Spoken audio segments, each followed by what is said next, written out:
I'm cutting my mom out of my life and I'm pretty broken about it. Not sure if this is the right place to post this. I've decided I'm going no contact with my mom here soon, and I'll be letting her depend on herself for a while, and when the time comes she's going into a retirement home or a mental health hospital.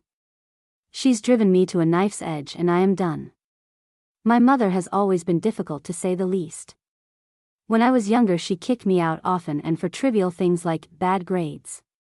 Bad grades to her meant anything less than an A-. I couldn't defend myself because it was talking back, and my things would get destroyed or thrown in the garbage.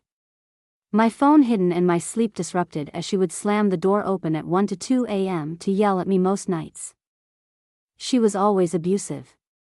Enjoyed hitting me, belittling me, and isolating me from friends and family.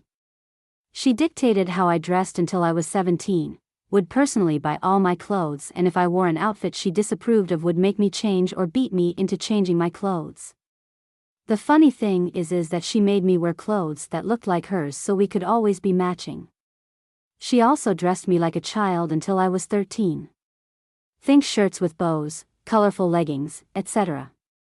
A year before I turned 18 I finally stopped caring how much she threatened me, and I went and bought my first pair of jeans ever. And my first pair of sneakers ever.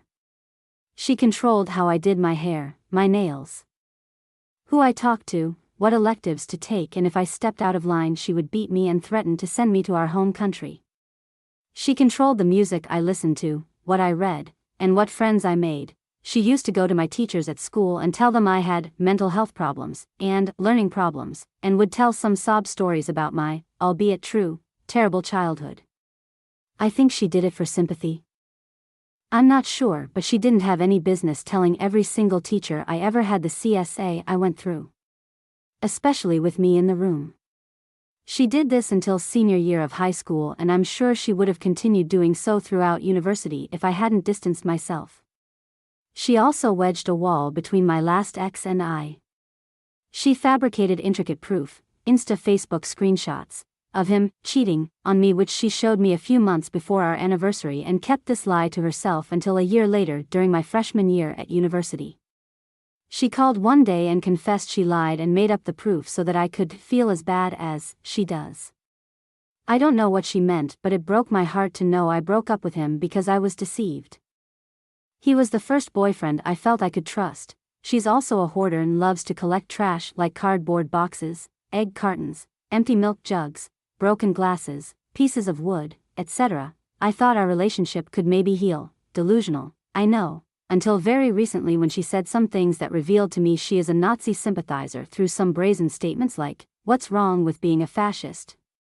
Fascist means you want a perfect country, a pure country, etc. etc." I'm pretty depressed to finally understand that there is no hope for a relationship with my biological mother, and thinking back on my life I can connect the dots on so many instances.